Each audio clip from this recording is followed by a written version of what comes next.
Hello, people. Welcome to the next session. I'm Malinda Alahakoon. So, in this one, I'm planning to talk about the sense commandment. So, primarily, all of you are here because you are interested in content creation. So, we have to treat the content creation as a business. When you're treating a content creation as a business, you have to pay attention to few business things rather than the content creation thing. I'm pretty sure that you have your creativity, you have your personal spark. But if you are not treating this thing like a business and pay attention to the business value of your entire operation, then at a certain point it will be a hobby rather than a business. So here I'm going to talk about a kind of a weird thing when it comes to content creation, but let's dig in. I'm pretty sure that this is going to be very helpful when you are planning to start a content creation operation. So this is what I call the sense commandment. The sense means 5 letters. It represents 5 different ideas. The C means control. The control means when you are starting a business, how much control you have. Like in most of the time, the content creation business, you don't really have much control over the platforms and the distribution and that kind of stuff. Like let's say you create some content and upload those as Instagram Reels. Then you have a TikTok operation, YouTube Shorts, whatever it is. You don't really have much control because you're uploading it to a standardized platform, and then the distribution algorithm is decided by the platform. You don't really have much control. So that's one aspect we have to pay attention to. Then the entry means when you're starting a business, again, it should be easy for you and it should be very difficult for other people. So we had to look at the aspects of entry in the content creation business. So again, I repeat, it should be easy for you. It should be difficult for other people. If it's easy for everyone, then everyone will do it, and the market will be really crowded. So we have to make the entry barrier. We have to pick something where the entry barrier is a little higher. Then we have need. So you pick something where you have tight control, and entry barrier is higher, and still there should be a market need as well. If you pick something which is where you have like really tight control, and then you have a pretty good pretty higher entry barrier, but still if there is no market need, I don't really see a point of doing it. You can do that as a hobby, but if you are doing that as a business, then we have to think again. So the need is also should be there. Then the other factor is time. Time means how much time you have to spend to run this content operation. So in some businesses, you do it by yourself initially. Then you give that responsibility to one of your employee, a team member. So in content operation, most of the time it's pretty difficult. So we have to figure out a way to do these kind of things too. Then the scale. In the content operation, in the content creation, the scale is by default, it's there. So if we take a look at all of these aspects, so in content creation business, control is pretty bad. It's total poop. So we don't really have much control. We can create the content we need, but then we have to respond to the different platforms and their rules and regulation and their algorithmic suggestions and that kind of stuff. We don't really have much control in this business. Then the entry is also pretty bad because anyone with a smartphone, you don't even need a camera. Anyone with a smartphone can get an entry to this business, the content creation business. So it's also pretty bad, but the need is there. The content creation market is growing really fast. So every year we are seeing a double-digit percentage growth in content creation business. Currently, it's estimated about $100 billion is bigger than Sri Lanka's economy. So it's going to be $100 trillion business by 2030. I'm not really sure about that, but those are the projections. So it's rapidly expanding. So the need is there. At the time, as I said before, when you are running a content creation operation, most of the time you have to be there and you have to do lots of things by yourself. So the time multiplication factor is also pretty poop. So we have to treat that problem too. And the scale is already there. you create one video, that video could be viewed by 0 people or maybe million or maybe billions of people, who knows. So that scale is there. You do something and that thing can be consumed by huge number of people. That scale factor is there. So in this page, I'm going to give you a little tip on how to fix this problem. We have 3 different problems. We have control problem in content creation business. Then we have the entry problem, and we have the time problem.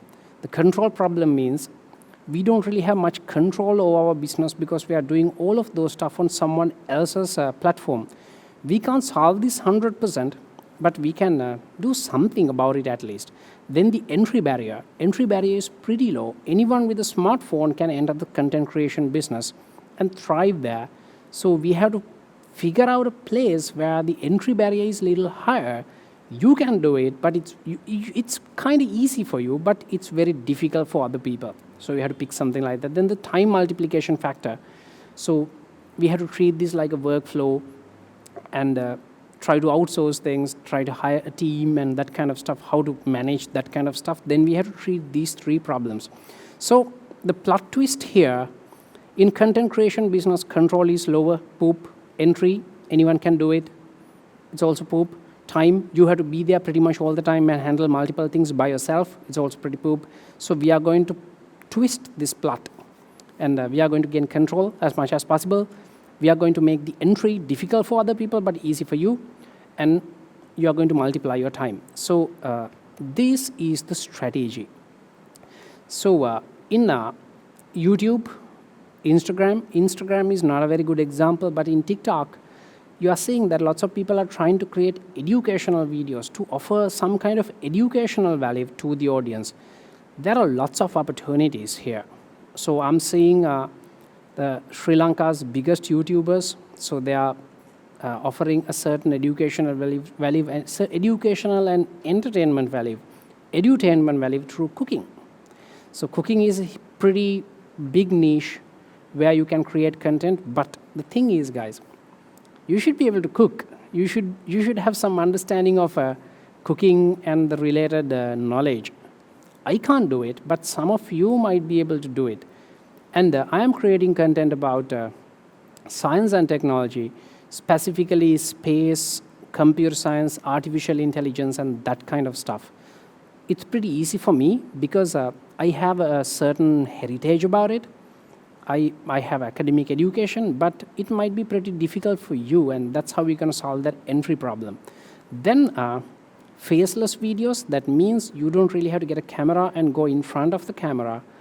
You are recording a voiceover. Maybe you'll be recording a AI-generated voiceover too, because they're getting pretty good as well. So I'm using AI-generated voiceovers for most of my projects. A couple of years ago, they were there, but not very good. So I used to go to Fiverr and get voiceovers recorded. It's not the case anymore. Then outsourcing. Outsourcing is also becoming pretty easy. You can have a fully remote organization, and you can ask your employees to be wherever they are, and they're working from home, but we can manage a fully remote organization. We call that a frog. How to do that, we'll discuss. Then we can have a subscription system. We can sell digital products. So this is the entire strategy. I'll dig into details. So the first one, the education content. The whole point of doing education content is to make the entry a little harder for other people. To do this thing, you have to understand some kind of unfair advantage you have that other people don't have. So what does that mean? Like, let's say you are a boxer.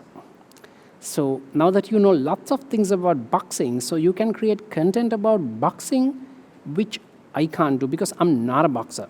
So now that you have this unfair advantage, and you have a heritage, you playing boxing for 10 years, and you know lots of things about it, you have lots of experience about it, and let's say you are a pilot, then you can create content about aviation industry and the pilot's life. I can't replicate it, right? But if you are a pilot, you can do it. So if you look at your personal life, you can identify lots of unfair advantages you have.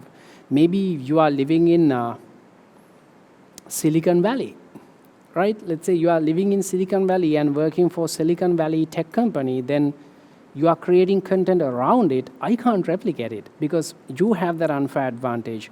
Or you are living in Switzerland, then you are creating content about Switzerland, educational content about Switzerland. You can't do it. And if you are living in Sri Lanka is a top tourist destination in the entire planet.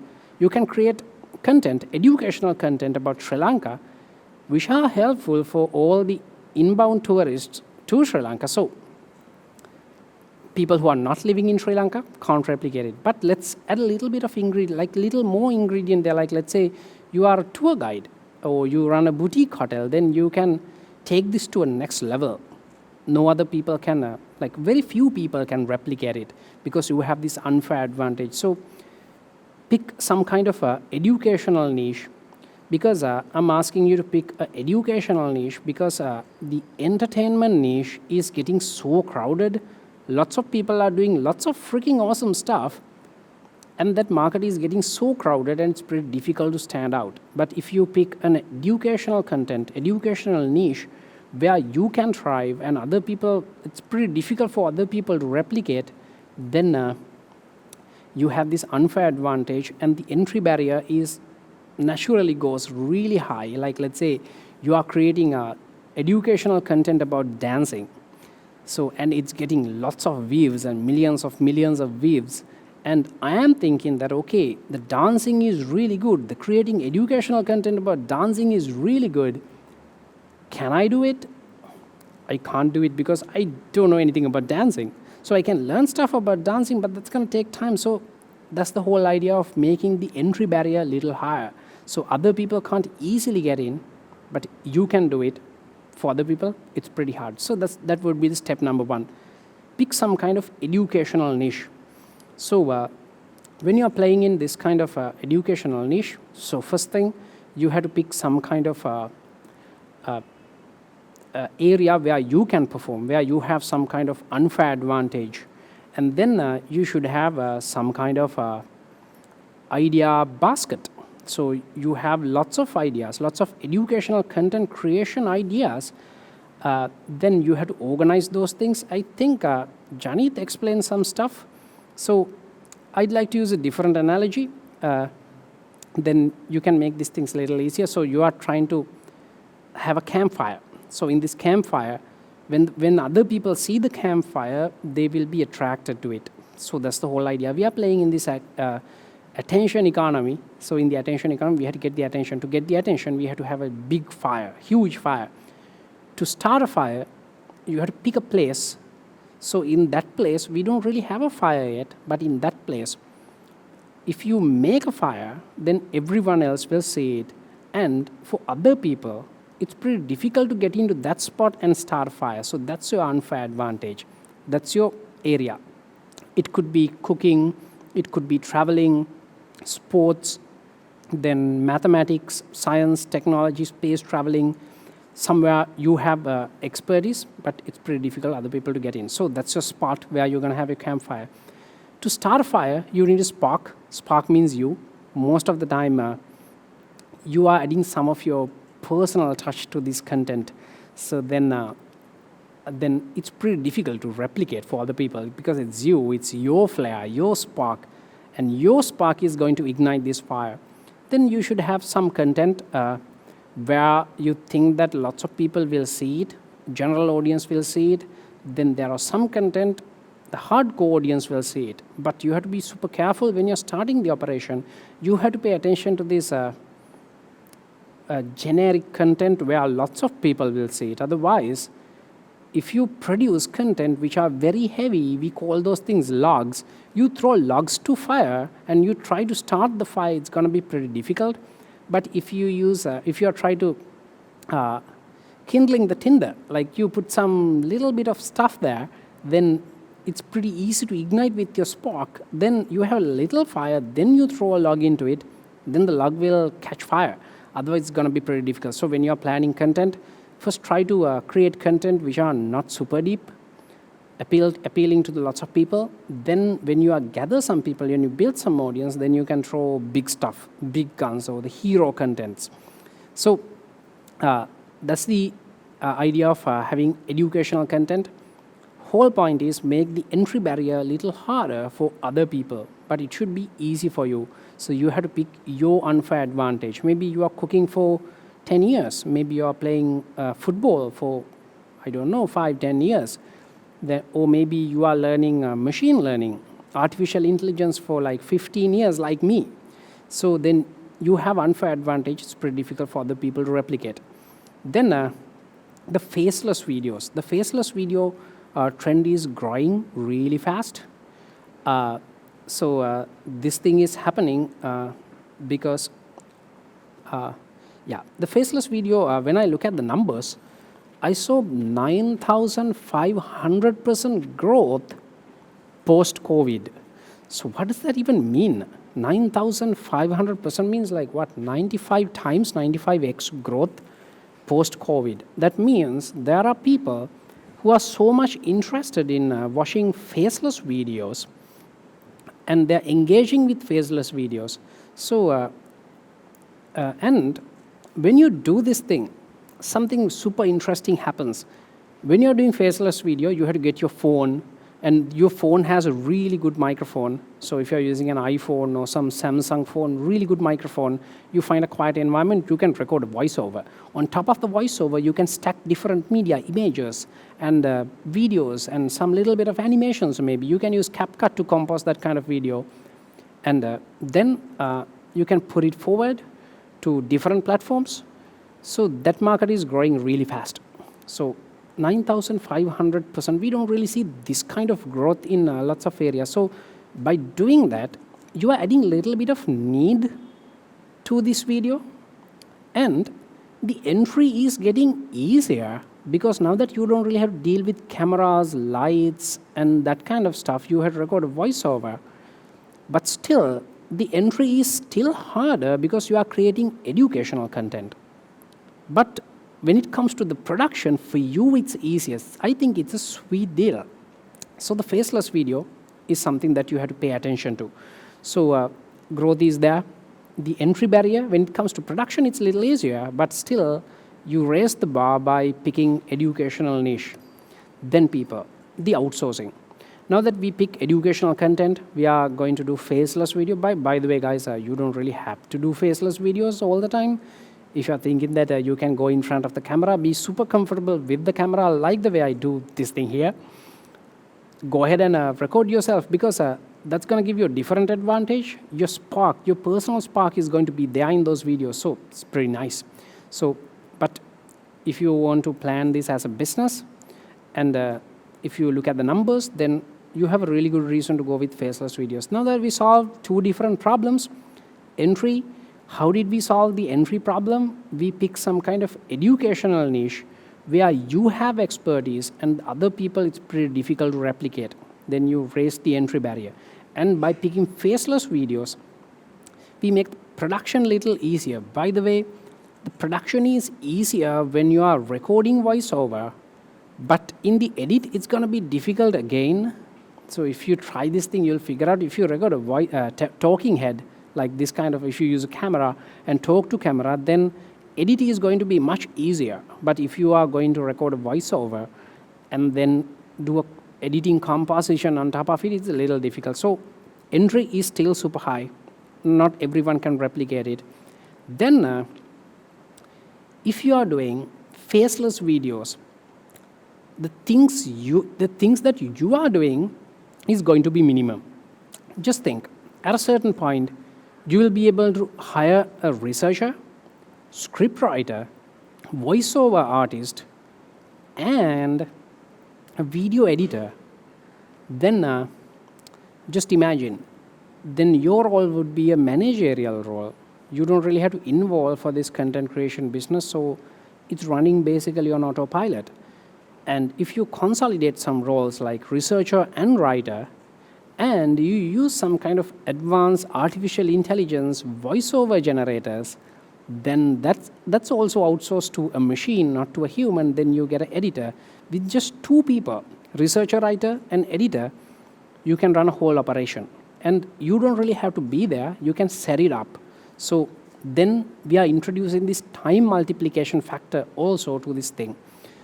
And scale is also there. We're adding a little bit of scale because faceless videos igniting really fast.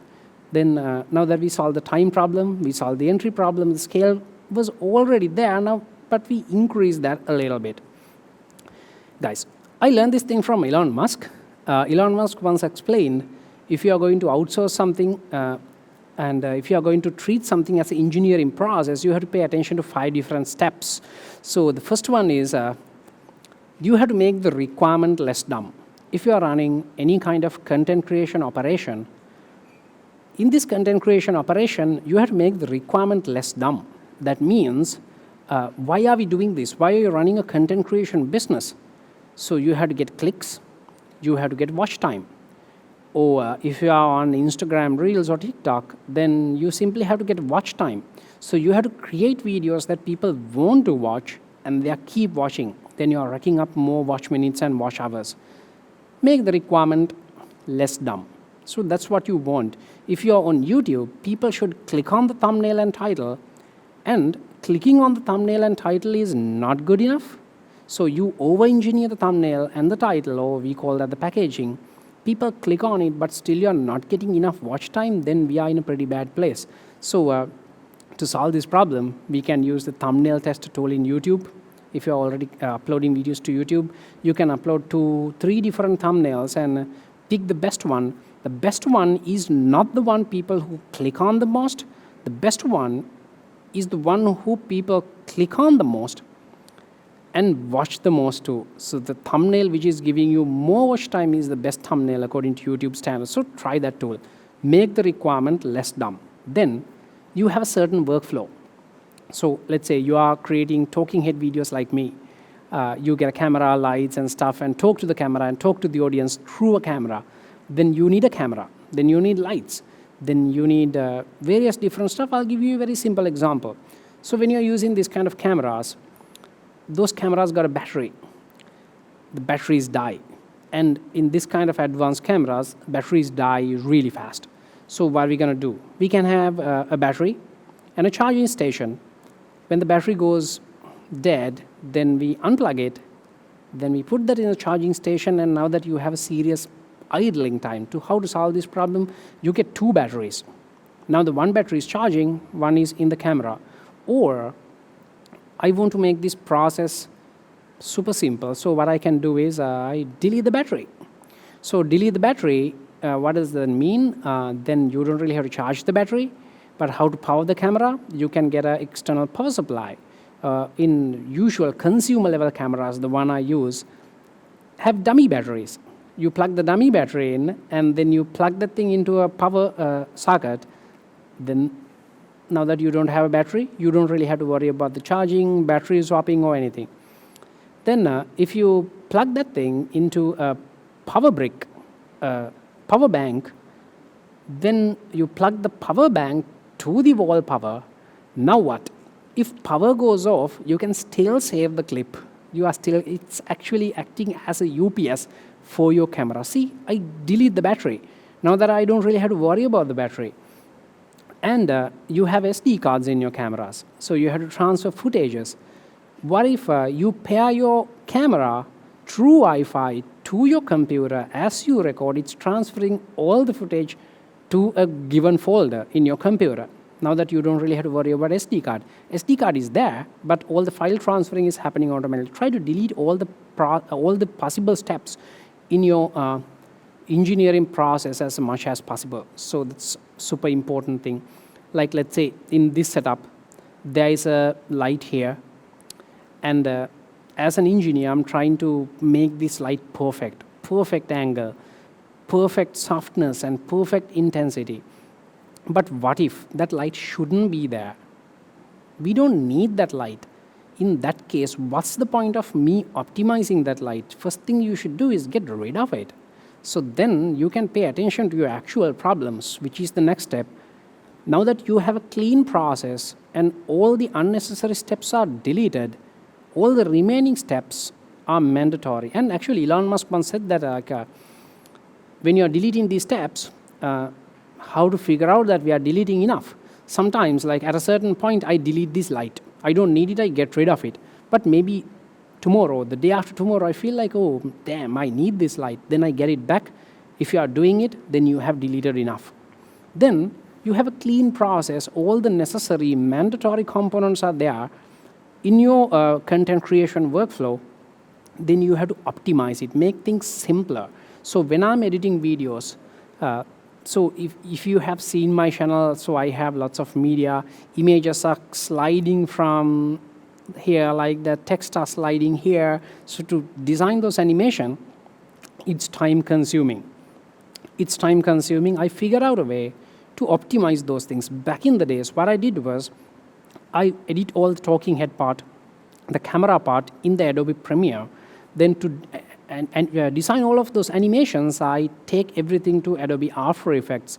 To do that, in Adobe and After Effects, the Adobe Creative Suite system, we have this thing called dynamic linking. So I used dynamic linking. The result was pretty good, but the process was pretty complicated. But later on, I figured out that there are plugins for Adobe Premiere itself. Now that I don't really have to open After Effects, I can delete the After Effects from my workflow. I can do everything, pretty much everything, in Adobe Premiere, and that actually cut down hours and hours of my editing time. So optimize it. Then, now that you have a straightforward requirement, what you really need, you need clicks and watch time and positive engagement from the audience. Then you delete all the unnecessary parts from your workflow. Then what you have remaining is all the necessary components. Then what are we going to do?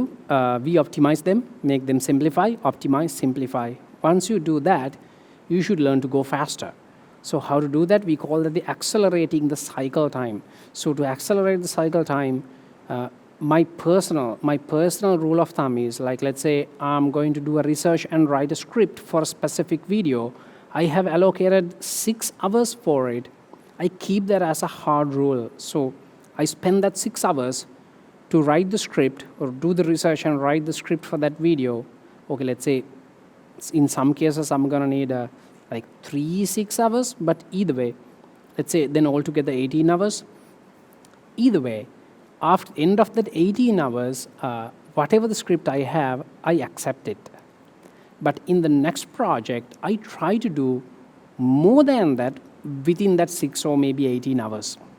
So at the end of 6 hours, whatever I have, I accept that as the output most of the time. Sometimes, like, I break this rule, but 80% of the time I stick to this rule. Then next time, I try to increase my efficiency and come up with a better script within that 6 hours. So you should try that, like, go faster, accelerate the cycle time. In editing, usually to complete an edit, if I need 6 hours, then I actually try to do more within that 6 hours and try to cut that down by maybe 20% and check whether I can do that within 5 hours. So when you save time within that 6 hours, you can do more. So you should learn to go faster. So to do that, I got a very different mouse, a very different keyboard, different monitor setup. So all of those things happen very slowly across the time. So I call that the aggregation of marginal gains. Slight improvement. You know, the iPhone 10 came, then iPhone 11, 12, now that we have 16. In every iPhone, we have like, 10% increment, 15% increment in processing power. But if you compare the iPhone 16 to iPhone 10, the difference is like day and night. It's huge difference. So you should also do the same. Marginal aggregation of marginal gains. Do tiny changes and try to go a little bit faster. But with the time, if you maintain this mindset, you'll go really fast. Eventually, you should automate it. Now that you have a simple requirement, less dumb requirement, clicks and watch time, and the positive engagement, and you have a simplified process, you deleted all the unnecessary stuff in your workflow, then you try to optimize those things as much as possible, then you learn to go really fast, and then you should outsource it or automate it. So most of the time, actually Elon Musk once mentioned, when he was explaining about this process, most of the people try to hire someone and automate the process. Then they try to go faster. then they try to optimize it. They're actually trying to do those things in reverse. If you do that, most of the time, everything will fail and you have to delete the whole thing, the whole operation. So go forward. Make the requirement less dumb. Simple requirement. In content creation, most of the time it's clicks and watch time and positive engagement. And delete all the unnecessary parts and optimize the process and try to go faster, faster and faster. And then you can automate it. So keep those things in mind too. And people.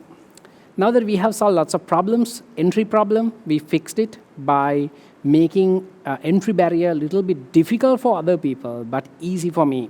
I am creating content about machine learning and space traveling because I've been studying those stuff for some time, especially machine learning. So if you try to create content about machine learning, it's going to be kind of difficult for you.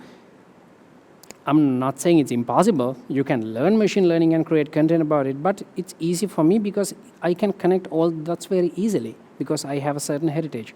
But maybe you are a music teacher, so you can teach music and create content about music education. So I can't replicate it because I don't know anything about it.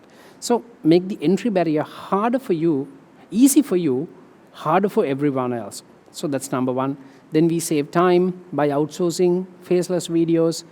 And then we have to get control, little bit of control of it.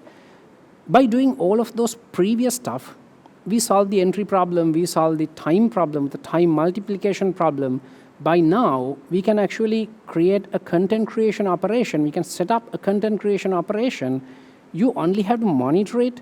Your researcher, your writer, voiceover artist, and your editor is taking care of it. So all you have to do is do a little bit of management and monitoring here and there. So we solve the time multiplication problem, entry problem. Now that we have to solve this control problem. So how to solve the control problem? People, we have to do different stuff rather than uploading videos to distribution platforms like TikTok, Instagram, and YouTube. So one thing that you can do is you can start a subscription business. If you are doing a subscription business, that means you are asking your audience to pay a little subscription, and for them, you produce some kind of exclusive content. What does that mean? So I'll tell you what I do. So I have a Patreon page. In my Patreon page, I have a tier called Tech Tracker. So you can subscribe to that one. If you subscribe to that one, you can join our Discord server, which is exclusive, right?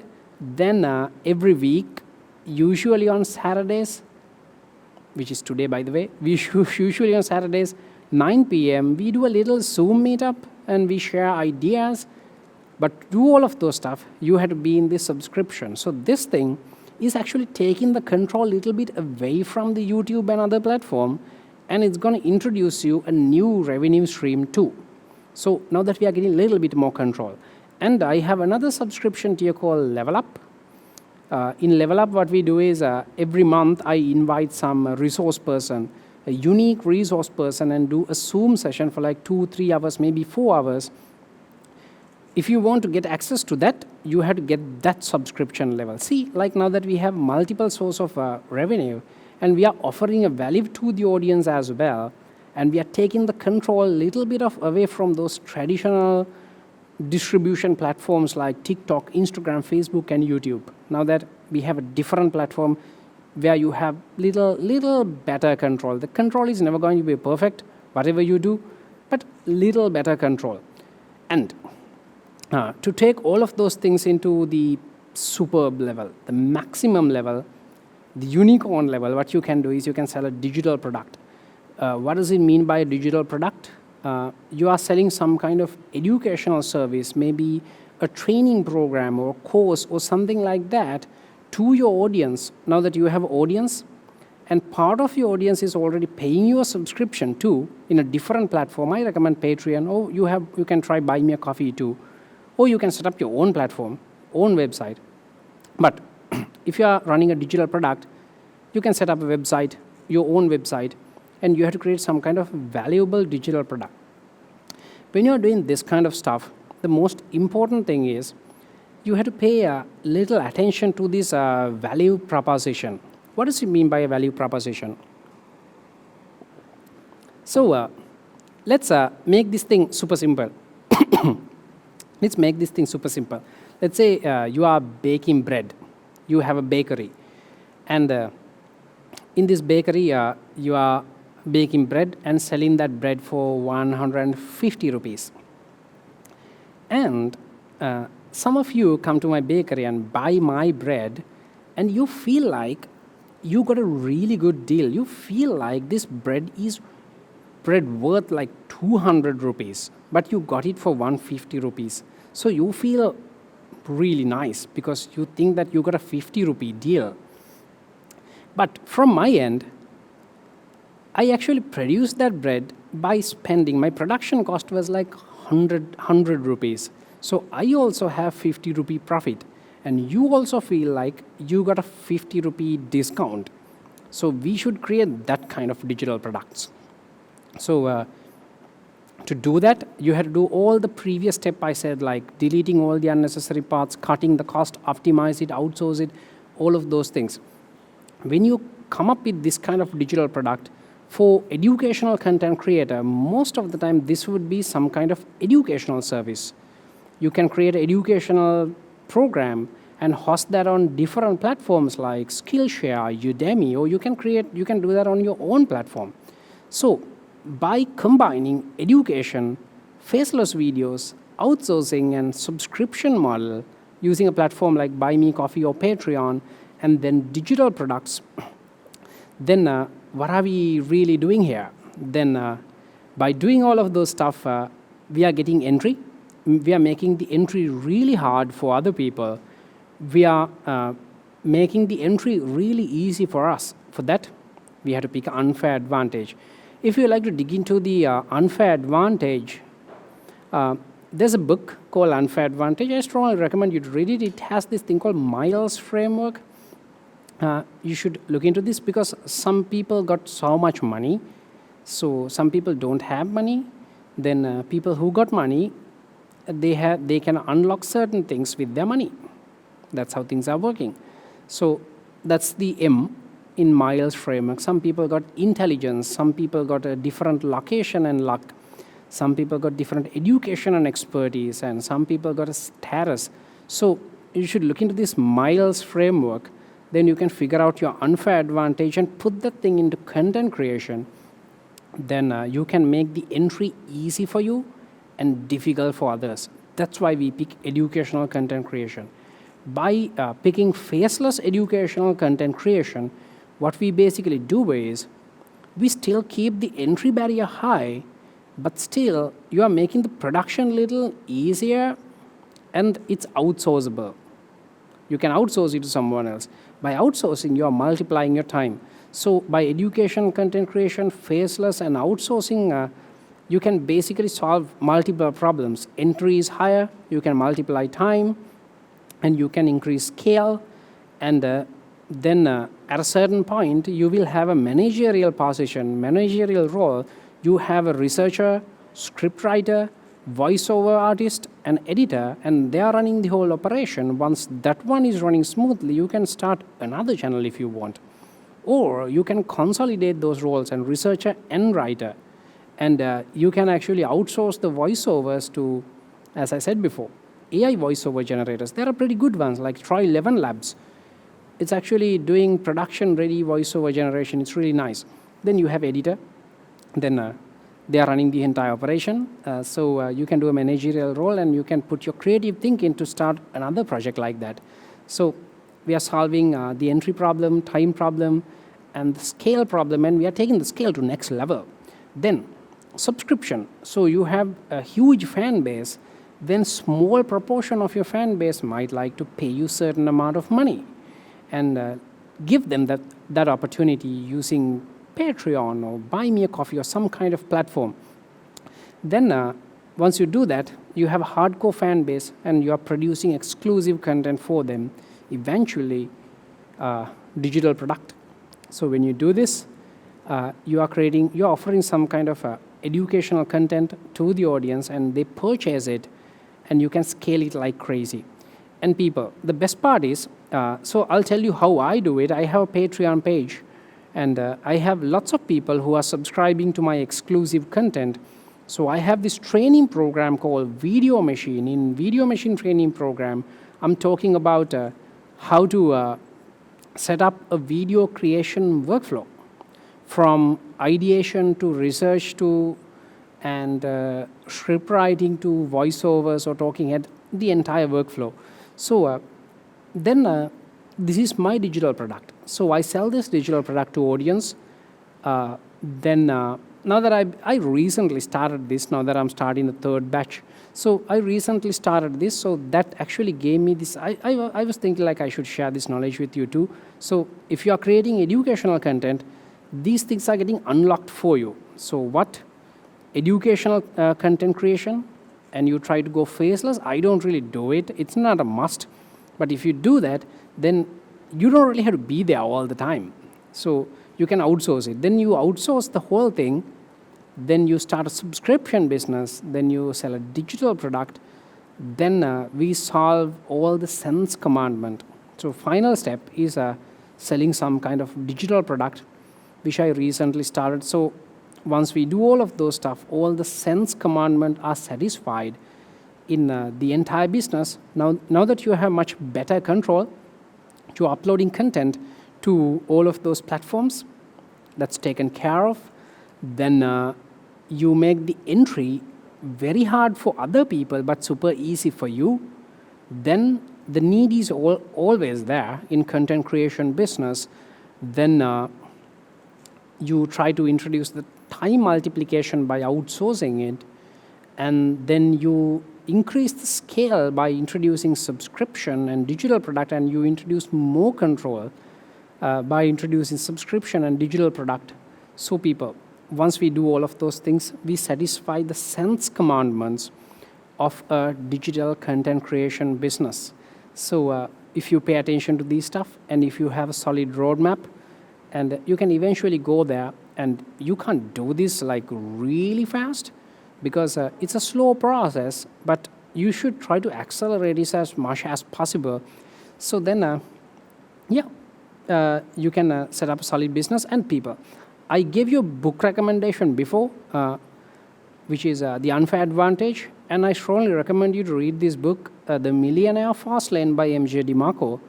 Actually, I got this idea of sense commandment, control, entry, need, time, and scale from that book. So I strongly recommend you to read it and dig deep. Then the M.J. DeMarco is actually explaining how to run a business and how to reach your first million and how to do it fast. And if you do it fast, and then you can start another thing. So strongly recommend you to read this book. That's where I got this idea. So people, I'll sum up all the things that I said before. So when you have questions, so you can structure your questions better. So what we are trying to do is, first we have to understand the fact that the content creation business is so good. The need is there. There's a huge market. $100 billion market is there. But the problem is we had to use the standardized distribution platforms like TikTok, Instagram, Facebook, YouTube, X, and stuff like that, where we don't really have much control. So all the rules are set by the platform, and all the suggestion algorithms are run by the platform. So we have to comply. We don't really have much control. So we want to solve that problem. And the entry is usually super easy. So anyone with a smartphone can create content and upload to all of those platforms. Actually, TikTok is making things a lot easier, giving you much better creator tools. So if you have a smartphone, and if you have something to show for, you can start a content creation business. So the entry barrier is lower, and the need is there. And time, you have to be there by yourself. So people, we had to fix that problem. Then the scale is already there. Then we needed to accelerate the scale. So what we did was, we pick educational content. Why? Educational content are hard to replicate because you have that education, you have that expertise. Maybe I don't have it. So I know that your content creation business is going really nice. It's flying colors. But I'm getting inspiration from you. but you are a pilot, you are creating content about aviation industry, which I can't do because I'm not a pilot. So you are making the entry barrier high. Then by producing faceless, at least try to produce faceless videos, you are keeping the entry barrier high by producing educational videos, but you are making the production less easy and less involving by making faceless videos. And faceless videos, there's a huge demand too. Then, once you have all of those things, you try to outsource all of those things. To outsource things, I give you 5 rules by Elon Musk. So, then when you outsource everything, I have identified 4 major roles in this kind of operation. You have a researcher, and you have a writer, the script writer, then you have a VO artist, the voiceover artist, and a video editor. Or at some point, like maybe in some cases, you can consolidate some roles like researcher and writer. I do that a lot. Then voiceovers can be generated using advanced AI tools. And again, you have to look at the cost. Most of those AI voice generators are expensive. And most of those things are not production ready. But you can try tools like Levin Labs and Murph and that kind of tools. They're pretty good, but little expensive, but still pretty good. You can outsource it to a machine. Then when you have an editor, you can set up a whole system, and the system is running for you. And then you can have a subscription system. And when you have a subscription system, you're asking your audience to subscribe to exclusive content. Lots of YouTubers have recently started doing it. Then you can sell a digital product. By doing all of those things, we get the control to the maximum level. So read this book, people. And the final thing, the final advice is, in content creation business, you have to figure out what kind of unfair advantage you have.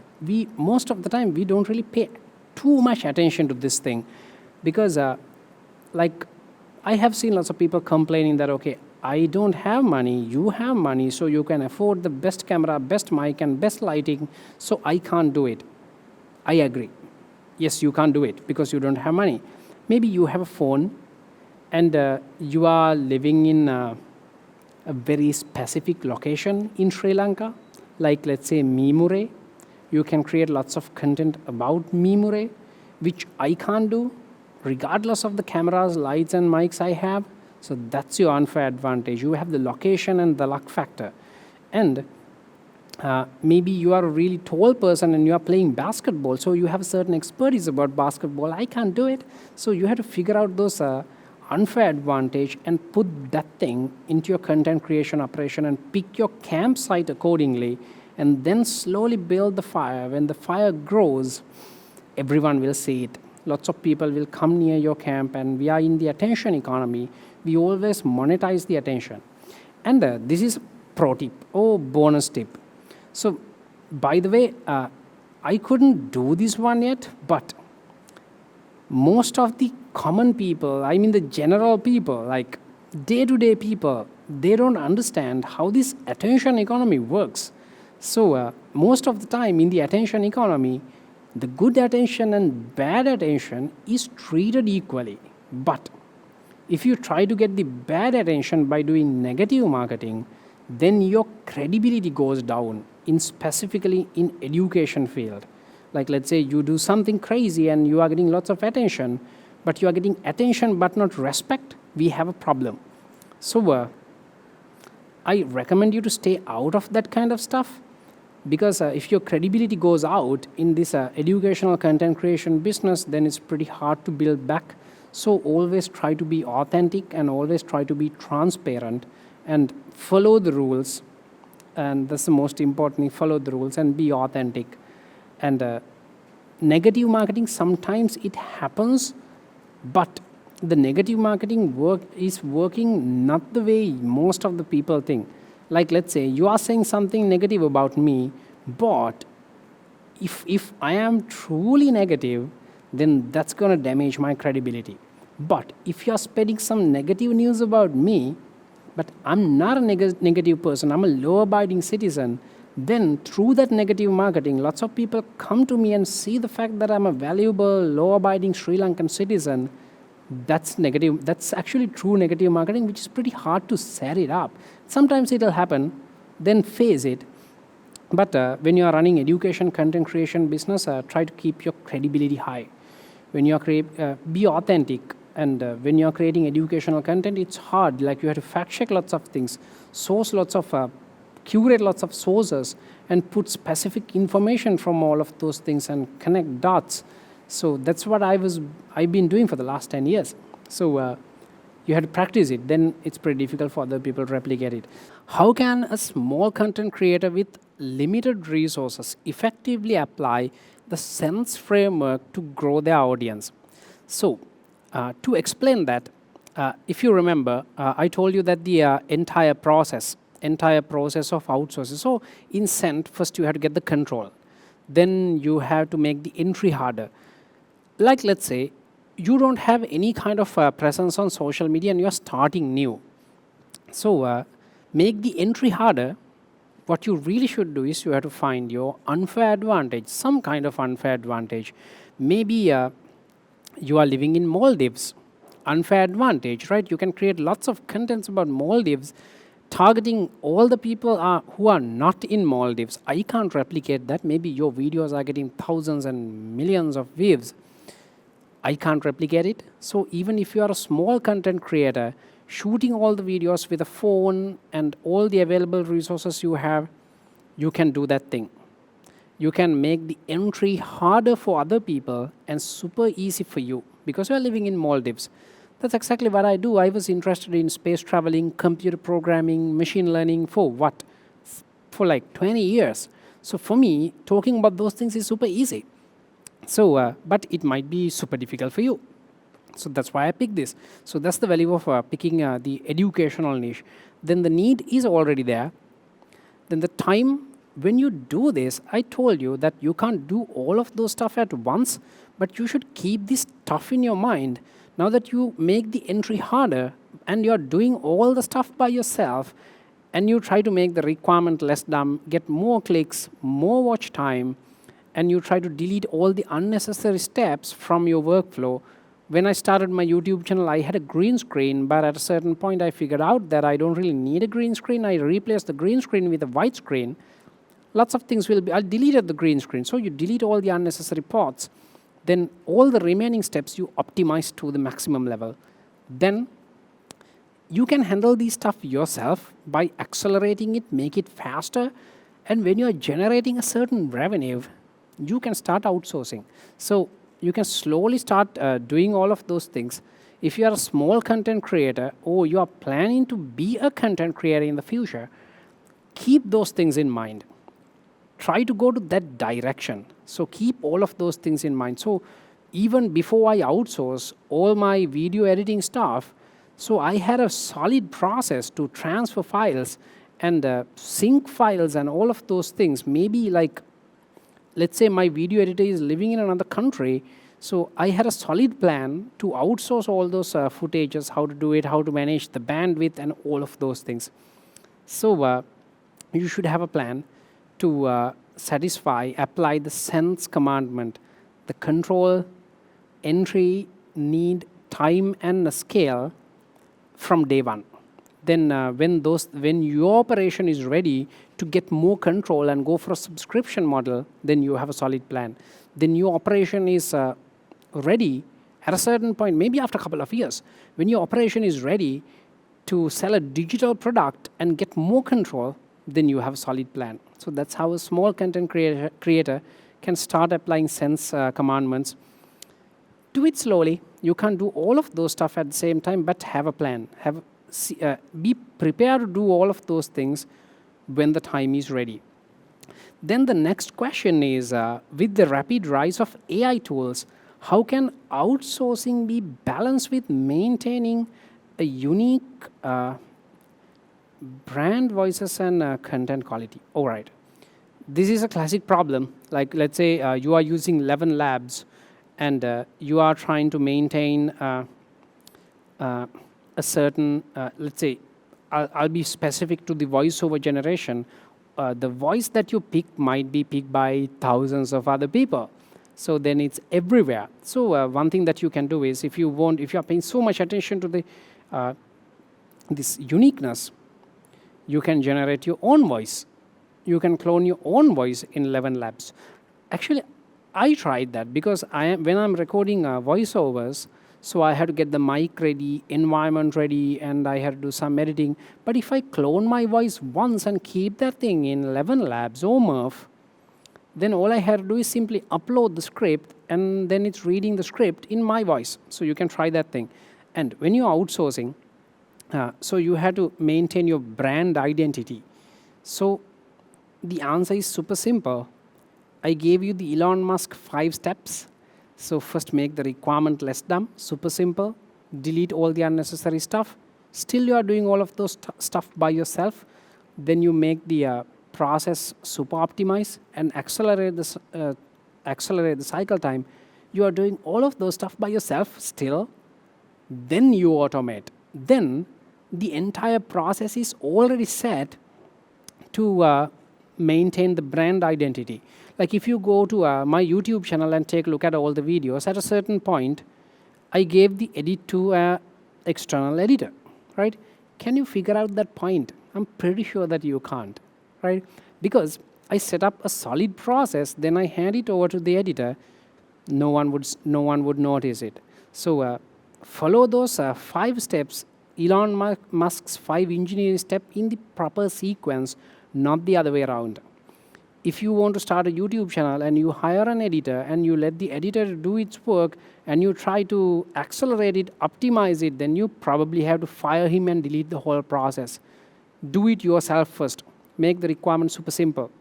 Delete all the unnecessary workflow steps and all the unnecessary stuff. Optimize it, accelerate it, and then hand it over to an editor or some kind of other professional. Then you can maintain your brand identity. Then the last question, what strategies would you recommend for a creator who are hesitant to adopt the faceless video trend due to concern about authenticity and audience trust? My recommendation is super simple. Don't do it. If you are super comfortable going in front of a camera, I do that all the time. I'm doing that right here. So I don't really have much problem going in front of a camera, face a camera, and talk for 1 hour, which I did right now, right here. So if you are like me, do it. And your question is saying that it's about your authenticity and the audience trust. That's a really good point. When you're going in front of camera and talking to a camera like this, you can actually put yourself forward and you can add your personal spark to the content. If you're comfortable doing it. But you have to understand the repercussions as well. Because like let's say in my YouTube channel, I want to outsource everything. Can I do it? I can't do it because I have to go in front of the camera and talk to the camera. I can actually outsource the research, script writing, and editing, but I can't outsource this production part. So if you want that level of outsourcing capability, then go faceless. But if you value authenticity and audience trust more, then go in front of a camera and talk to the camera. But there's a catch.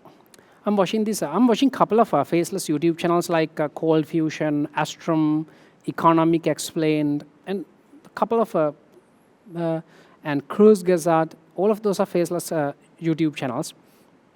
In those YouTube channels, they are maintaining the authenticity and the audience trust based on an in-depth research and really well-composed script. So we can't see the creator.